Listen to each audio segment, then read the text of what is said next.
the copays are such where they would need about 5 or 6 MRIs a year in order to meet their deductible.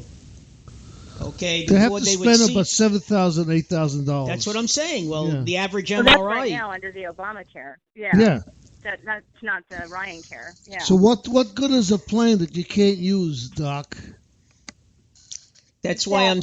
Look, I'm not far from me to say that the ACA was a great plan, but before you put forth another plan, which, as we all seem to agree here, was a terrible plan to begin with, try to work something out where let's try to save this even for a year or two. It gives them a chance to work on something, and I'm not even one of those people that's going to say, like many Democrats do, they've had 7 years to put something together. Why couldn't they have it up and running the day, from day one? Because they're as bad as the Democrats. No, it's having been a union person. I would think having no insurance would be better as far as the government putting any plan together. Just repeal the Obamacare. Work on the back end as far as the physicians go, the pharmaceutical companies, and the taxes for the equipment, things like that. Because right now you can't cross state lines. If you could cross state lines to get your medical insurance, right? And I don't see what's wrong with that. Better a free market in order to be competitive. Yeah, I don't understand what I don't see why they're saying you shouldn't be able. I mean, if Illinois has a better plan, better providers than Ohio, why can't you go across state lines? I mean, to me, that seems like the logical thing to do. However, getting back to what you said before, I remember, believe it or not, back in the 50s, when doctors made house calls, nobody had health care. Only if my dad was never in a union. We had, all 3 of his kids had braces. We all had doctor appointments. Doctors made house calls. Okay, and believe me, my father did not make a lot of money. We lived in city housing developments my whole life, okay, and we managed to pay the doctors. It's not like I lived on a farm and we gave the doctor a chicken, so the barter system. Well, now with insurance, now you give them grass instead. But now, like you said before, at the legal side of it too. They right now, as the law permits, people can sue a doctor for almost anything, and the doctor has to maintain malpractice insurance, which that in itself is high because they just in case this doctor that I'm covering gets sued, which since he can be sued for almost anything, I need to charge a big amount of money for it because likely of me having to cover this guy in a lawsuit. Are pretty good as far as the chances of me having to do this. And somebody's going to sue him for something. Right. And so that's trouble for the doctors. And that interferes with the doctor-patient relationship, as you were talking, the house calls and everything. You lower that. I mean, you take away some of those, because doctors, they're not perfect. They're not God. They do what they do. There are doctors out there that shouldn't be practicing medicine, but they are, and hopefully eventually the system would catch up with them. But it's for other doctors that are good doctors, why put that burden upon them, of the chances and risks that they could be sued for anything? Somebody might be unhappy because they lost a relative, and it was a perfectly legitimate, deal that their relative had passed under, and, but they're going to sue. So, that creates problems. And so the doctor's got to recuperate those costs from the malpractice insurance that he's got to pay, so that makes those bills high. And, there's all these things that can be fixed that within the healthcare system without having to get involved with healthcare coverage, in my opinion. I remember we used to call our pediatrician Uncle Harry. When I was a little kid, my parents said, "This is Uncle Harry." And that's what we called him until we moved away, and then he retired. But, the family doctor was just that. He was somebody you could talk to. He understood family finance. You know, he certainly never said no. He never turned anybody away from his office. Okay, if somebody was sick. But, you know, like you said, right now, if you're a woman of childbearing age, it's difficult for you to find an OBGYN I mean, you may find somebody for obstetrics, but when it comes to gynecology and delivering babies, a lot of them don't do that anymore because the malpractice insurance is just too high. You know, they have them and the anesthesiologist.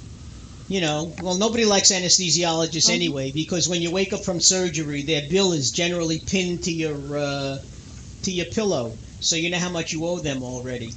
But you know, as far as obstetrics go, and then you have orthopedic surgeons, all right, or any kind of surgery. You know, these specialties are going to become the people who practice it are going to become few and far between because malpractice is going to kill them. Yeah. Well, you know, I think that's why they've created this whole new thing with nurse practitioners being able to do, you know, what doctors do. They're actually performing a lot of the procedures and stuff. They had just recently cleared that, which nurse practitioners had done some nurses. Regular nurses do what nurse practitioners do. Well, that's basically what doctors do. And my physician. They don't have enough doctors. You're right. They can't afford the insurance. My physician right now is a nurse practitioner. Okay, my doctor retired and moved to Texas. Okay, and he had this nurse practitioner working under him, and she transferred to another practice, and I've been going to her for a number of years. Originally, PAs and nurse practitioners were meant to practice in rural areas where there was no physician available, so at least the people would have, you know, someplace to go if they needed medical care. Now they've made it that they have to be working under the auspices of a doctor. So a lot of them affiliate themselves with a doctor, even if the doctor is not physically present at the time. Well, but I mean, if you go into the hospital emergency room with a broken ankle or something, you don't see an orthopedist. You see a PA or a nurse practitioner who specializes in that. And if they feel that surgery is needed or whatever, then they'll call the doctor as a consult. But otherwise, you never really see a doctor. Right. And then on the billing end of it, I mean, that's where where my work industry is with records. And the coding is ridiculous for that. They need to get HHS to simplify that because the coding for that, they had just gone over to the C10 or the 10Q or something like that. I can't remember the name of it, but it's just done. And the book that we received on that was ridiculous as far as the size, and it complicated the coding so much. So it makes it more expensive because all that stuff had to be data entered. Well, so then that makes insurance, and that's very more money. Very true, because if you talk to any doctor when you go into the office, many of them say that, you know, they had to hire additional staff, one or two people who work part-time or whatever, to do the billing and deal with the insurance companies because they just don't have the time to do it anymore. And that the paperwork, which is your... Right, ICD 9, that's what it was called, that they changed it over to. So, yeah, you're right. In fact, I only met one doctor, my nephrologist, who said that he thought that the ACA was a good plan, but of course this was at the beginning, because more people were covered. Okay, that there were a lot of people who were not covered under insurance, and now these people had a chance to buy insurance. Okay, but any other doctor, as you well know, because that's what you do, you know, I mean, they hate it. Who's the doctor? They blame what? My nephrologist. Oh, okay. I thought you were saying Suzette was a doctor. I'm confused. No, she does works with medical billing.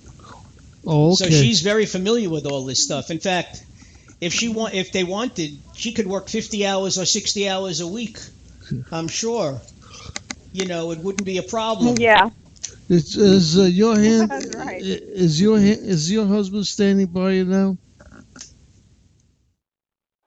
Yes. Because I'm trying to figure out what he's trying to tell me. Nunes with What are you the trying to spying tell of the Trump Towers. Oh, he was trying to talk to you about Nunes having the wiretapping information from the White House. Yeah. For the White House. Well, one of the things, from the White House, yeah. I'm sure he saw it on the news. That he was just saying that this whole month is going to be basically talking about Nunes. And that's exactly supposedly how he wasn't supposed to give that information to the press before he gave it to Congress. He was not even to Congress. He was supposed to give it to his committee before he gave it to the president. He was supposed to give it to Schiff, and the two of them were supposed to put their heads together and then bring it to their committee, and then wait to give it to Congress. And he turned around, which of course because he was part of the transition team with Trump, and he gave the same information that Trump already had back to Trump. So. Well, as you could see from, I don't know if you saw the blurb that I typed up on Blog Talk Radio. It's not on there. Oh. We had to erase it when we restarted. All right. I called it March Madness at the White House. Okay. This was even before I saw it on Fox News, but I called it March Madness because you got the Final Four this weekend, and you have a team there, Gonzaga. Gonzaga's always there. Gonzaga has a great basketball team almost every year. And then you got Oregon, which is north of you, but it should be very interesting. But the thing is, though, that the whole White House, it's March Madness. Andrea Mitchell on MSNBC and NBC has been trying to get an interview with Rex Tillerson for weeks. And she shouts out a question. And the, sergeants at arms, the ladies, they're like pushing the press out the door and saying, no, that's it. No questions, no answers. He hasn't had a press conference yet.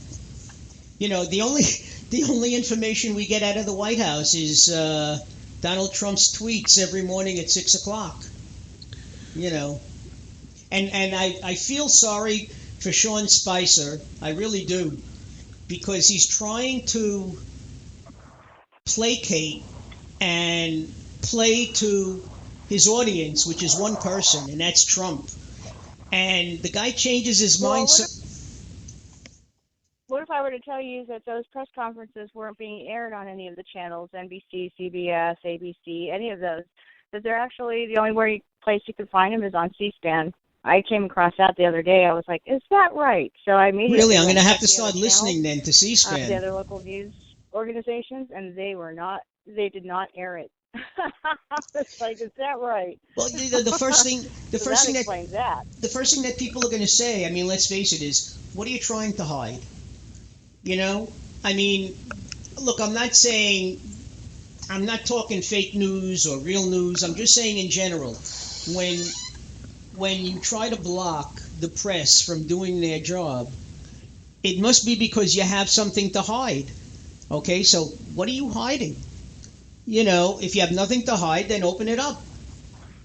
I could understand the committees in the Senate and in the House being closed session. They said for certain people, such as Comey and Mike Rogers. They want to talk to them first to see what they knew, because they don't want to release. There are certain things they want to keep within the Congress or within the committee, and the American people maybe shouldn't know everything,